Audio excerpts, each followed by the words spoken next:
क्या आप भी डिप्रेशन, एंजाइटी और ओसीडी से परेशान हो तो ये कंटेंट आपके लिए है। आज के इस कंटेंट में मैं ऐसे महान लोगों के बारे में बताऊंगा, ऐसे फेमस लोगों के बारे में बताऊंगा जिनके बारे में जानकर आप भीतर से उठ जाओगे कि भाई इन बड़े बड़े लोगों ने भी डिप्रेशन को झेला, तो भाई मैं अकेला नहीं हूं। मैं अकेला नहीं हूं, मैं भी इस डिप्रेशन से जीतूंगा, बाहर निकलूंगा, एंजाइटी ओसीडी से बाहर निकलूंगा, मुझे कोई रोक नहीं सकता। ऐसा आपके भीतर एक ऊर्जा पैदा हो जाएगी अगर इस वीडियो को आप अंत तक देखोगे, एट द एंड तक देखोगे। इस वक्त पूरी दुनिया में सबसे बड़ा नाम, दुनिया के सबसे अमीर आदमी एलोन मस्क। एलोन मस्क ने अपनी जिंदगी में गहरे डिप्रेशन को झेला। बचपन से ही डर, चिंता, एंजाइटी के शिकार रहे, लेकिन वो हार नहीं माने।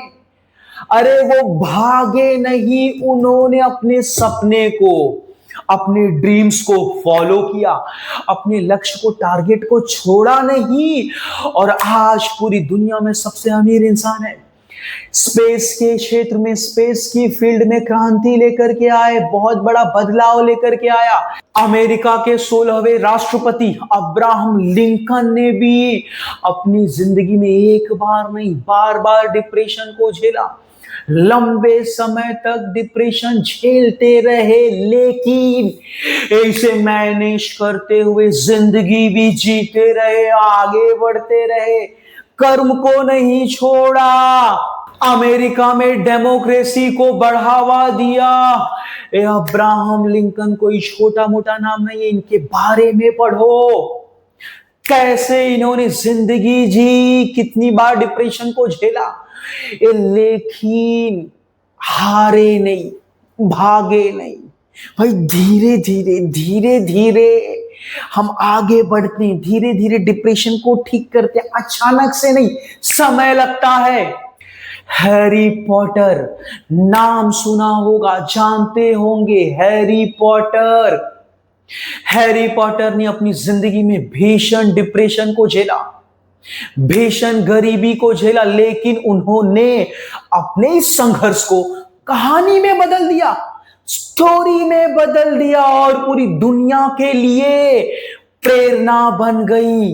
दुनिया के महान scientist Albert Einstein, sir Isaac Newton, इन्होंने भी डिप्रेशन, मेंटल हेल्थ की प्रॉब्लम को फेस किया, लेकिन भागे नहीं, लेकिन हारे नहीं, लड़ते गए, आगे बढ़ते गए, रिसर्च करते गए, डिस्कवरीज करते गए, और दुनिया में इतिहास रच दिया, खुद का नाम कर दिया। दुनिया के जाने माने सुपरस्टार माइकल जैक्सन ने भी डिप्रेशन को झेला, फेस किया, लेकिन आगे बढ़े, पीछे नहीं हटे, और दुनिया में अपनी छाप छोड़कर चले गए।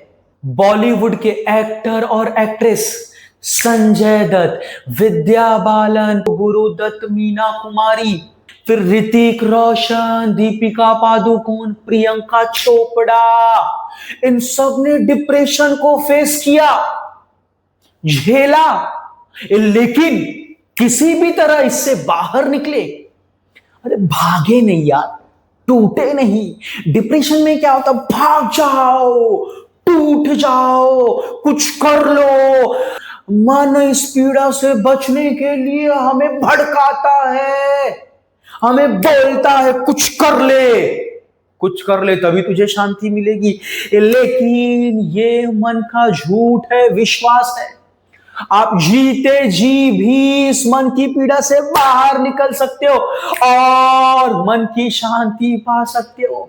दुनिया के महान कॉमेडियन चार्ली चैपलिन ने भी अपनी जिंदगी में गहरे डिप्रेशन को झेला, गहरी पीड़ा को झेला, लेकिन हार नहीं माने, पीछे नहीं हटे, भागे नहीं कि अरे मैं तो जा रहा हूं, बस हो गया, अब मुझसे पीड़ा नहीं सही जाती, अब ऐसे लगता है कि मर जाऊं। अरे भाई नहीं, ये सिर्फ और सिर्फ मन को लगता है, मन के इसी झूठे विश्वास को तो तोड़ना है। यहीं से तो निकलना है। लेकिन चार्ली चैपलिन हार नहीं माने। उन्होंने पूरी दुनिया को हंसाया, दुनिया के सबसे बड़े कॉमेडियन, दुनिया के जितने बाकी कॉमेडियन ये सब के सब इनको अपना हीरो रोल मॉडल मानते हैं। ये हारे नहीं। WWE के जाने माने रेसलर और हॉलीवुड में सबसे ज्यादा पैसा कमाने वाले एक्टर द रॉक, इन्होंने अपनी जिंदगी में एक बार नहीं, दो बार नहीं, अरे 3 बार डिप्रेशन को झेला, लेकिन अपने साहस, अपने धैर्य, अपनी समझदारी के दम पर इससे बाहर निकले और लोगों के लिए इंस्पिरेशन बन गए। तो जब आप इनकी स्टोरी को देखते हो, समझते हो, गहराई से पढ़ते हो, तो समझ में आता है कि भाई डिप्रेशन हमें तोड़ने नहीं आता, हमें जगाने आता है, हमें कुछ सिखाने आता है, हमारे सोचने के पैटर्न को, ढंग को बदलने आता है कि भाई उठ, अब तू पहले जैसे जिंदगी जीता था अब वैसे जिंदगी नहीं जीना है। ये हमें भीतर से इंस्पायर करता है, बताता है कि मन की पीड़ा सबसे बड़ी पीड़ा होती है, इससे बाहर निकलिए और जिंदगी में कुछ करिए, आगे बढ़िए। और जब हम एक बार इससे बाहर निकल जाते हैं तो पहले से और एक्टिव हो जाते हैं, पहले से और समझदार हो जाते हैं, बुद्धि 100 गुना तेज काम करने लगती है, गहरा पेशेंस, धैर्य आ जाता है। और सफल होने के लिए भाई यही तो चाहिए, गहरा धैर्य चाहिए, गहरी समझदारी चाहिए, साहस चाहिए, हार ना मानने की जिद चाहिए। ये सब कब पैदा होता है, कैसे पैदा होता है? जब बंदा लगातार गहरे डिप्रेशन को झेलता है तो ये सब चीजें उसके भीतर पैदा हो जाती है, सहन शक्ति बढ़ जाती है, टॉलरेंस पावर बढ़ जाता है। तो ध्यान देना भाई, डिप्रेशन, एंजाइटी, ओसीडी से भागो मत भाई, इसे समझो, गहराई में जाओ, इसे ठीक करो। ये एक अपॉर्चुनिटी है, एक अवसर है खुद को पहले से बेहतर बनाने का, खुद को पहले से समझदार बनाने का, भीतर पहले से और ज्यादा धैर्य पैदा करने का, अपने भीतर साहस पैदा करने का, अपने भीतर एक जिद पैदा करने का, हर बार हार कर फिर से लौट आने का। ये सब क्वालिटी आपके भीतर तभी आती है जब आप इस तरह की ओवर थिंकिंग और डिप्रेशन से परेशान होते हो, तब।